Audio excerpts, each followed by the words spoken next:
Konnichiwa. Alya finally stopped giving us cringe in Russian sometimes, and who better than me to summarize this anime? After all, I was born and raised in Russia, so I can give you all the feels of Alisa from this genius anime. Well, as we say back home with Alya, don't pull the cat by the balls, let's start. Meet Alisa Mikhailovna Kudzio, and yes, that's how her name is pronounced. A little language lesson from a native speaker. Alisa is the most popular girl in the school who transferred here last year. As it happens, Alisa Mikhailovna is half Russian. Mikhailovna is her patronymic, which means her dad's name is Mikhail or Michael or Misha. So back in the 90s, Alisa's dad fled Russia to Japan after stealing a crate of vodka.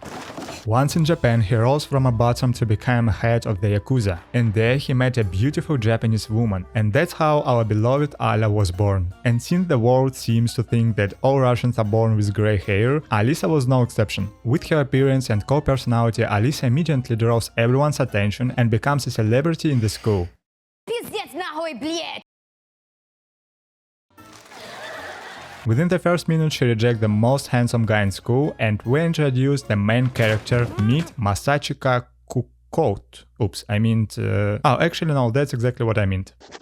Masachika is the class slacker who always sleeps in school, plays video games and reads gay doujinshi. But that's just a mask, and we actually have a second Ayana Koji here. Masachika and Alisa are desk neighbors, and Alya shamelessly flirts with him in Russian. Because, well, he doesn't understand, ha. Nope, turns out Masachika knows Russian.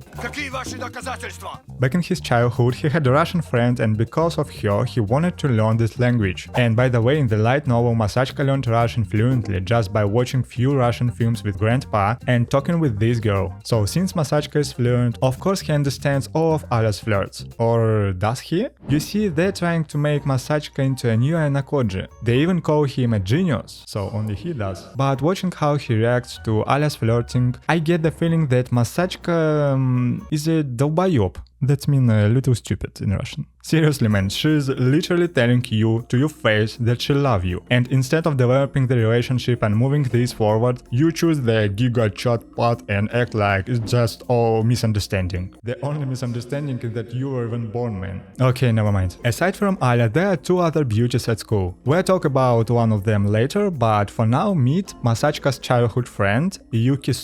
And you know, at this point I was a bit disappointed with this anime, because turns out Yuki is Masachika's younger sister, but they hide it so no one knows. But you know how we find out about it? They are just write it on the fucking screen, totally wasting one of the most interesting plot twists that could have shocked us later. But okay, well, at least Yuki is a perv who flirts with her brother while half naked. Anyway, when their parents divorced, Masachika stayed with his dad and Yuki lived with her mom in their rich grandfather's house. And since Masachika was always a genius, the grandfather planned to hand over his sex doll empire to him and make him the head of the Suo family. But after the divorce, Masachika chose to stay with his dad, putting all the responsibility on his younger sister, which he will feel guilty for his entire life, because now she has to go through all these challenges, even though she never asked for it. But I guess Yuki seems to be doing just fine. Alya and Yuki are part of the student council, and along with the council president, they are actively trying to drag Masachika into their sect. I'm so sorry for that.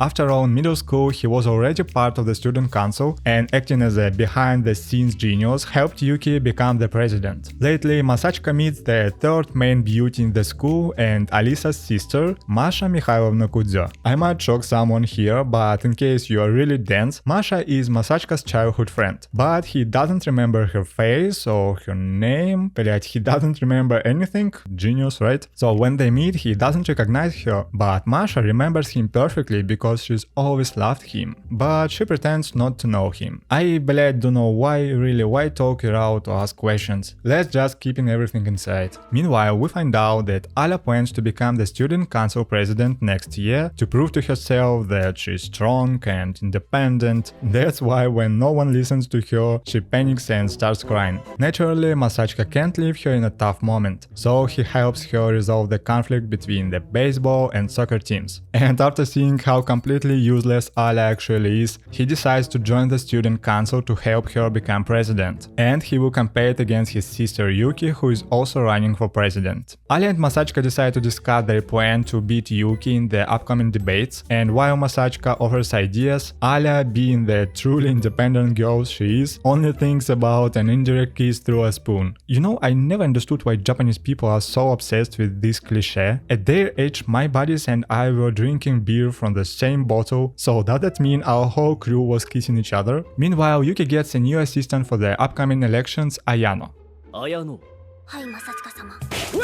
Ayano's family has served the Suo family for generations, and inspired by them she trained from childhood to become a maid in elementary school. We also learn a bit more about Masha, who turns out to be a genius too, but she hides her intelligence behind the mask of disty girl so that her sister doesn't look like a fool by comparison. Isn't that a bit too self-confident and even kind of rude for Alya? Anyway, bam! Meet Tamiyama Sayaka. Didn't expect that? I just couldn't figure out a smooth transition between this part of the script. Anyway, Tamiyama also ran for student council president in middle school and fought against Masachka and Yuki, but she lost. Seeing Masachka betray Yuki and switch sides was too much for Tamiyama, because in middle school she admired the duo of Yuki and Masachka and how well they work together, so this is pretty weak motivation, I guess. Tamiyama annoyed me by the end anyway. So, and after crushing the annoying one in the debates, our duo starts preparing for the big battle with the main boss, Yuki. Yuki's grandfather is unhappy that Masachka left the Suo family, and he gives her the task of not losing to her brother in the elections. Then we get probably the weirdest scene in the season. The characters find a book on hypnosis in classroom and decide to try it out. Masachka puts Alya and Masha to sleep, and Yuki, taking advantage of the moment, decides to undress them.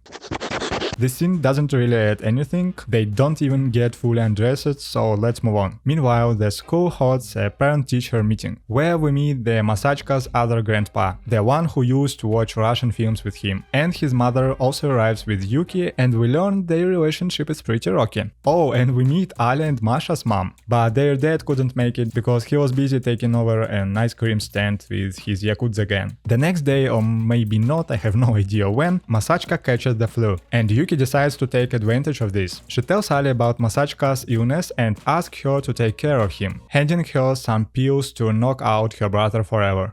I'm just kidding. She gives Alya strong flu medicine with a laxative effect, and while Masachka spends the whole day in the toilet under Ayano's watch, Yuki invites Alya to a morning radio show. Unfortunately, Alya can't handle a one-on-one conversation with Yuki and weakens her position in the eyes of the students, making Yuki the favorite in the upcoming election. But after finding out, Masachka finally awakes his inner Ayana Koji and decides to take things seriously. He asks Tamiyama to help them in the debates and tells Alya to start her speech in Russian, so she can grab the attention of the students after Yuki's speech. But you know, while Yuki's campaign speech was about concrete plan on how she would improve the school with smart suggestions, Alya just came out and said, "Well, I am not very good at this or that, and I have a lot of laughs here and there, but please vote for me and watch me improve." Amazing plan, Walter, blade. But this, along with support from Tamiyama, works, and Alya takes the lead, becoming the favorite in the upcoming election. And so the first season of this anime comes to an end here. I wouldn't say it was bad, but it's also hard to call it great. Just a standard school romance that only stands out because of the Russian Alya, and even that gets forgotten by mid-season as Alya speaks way less Russian.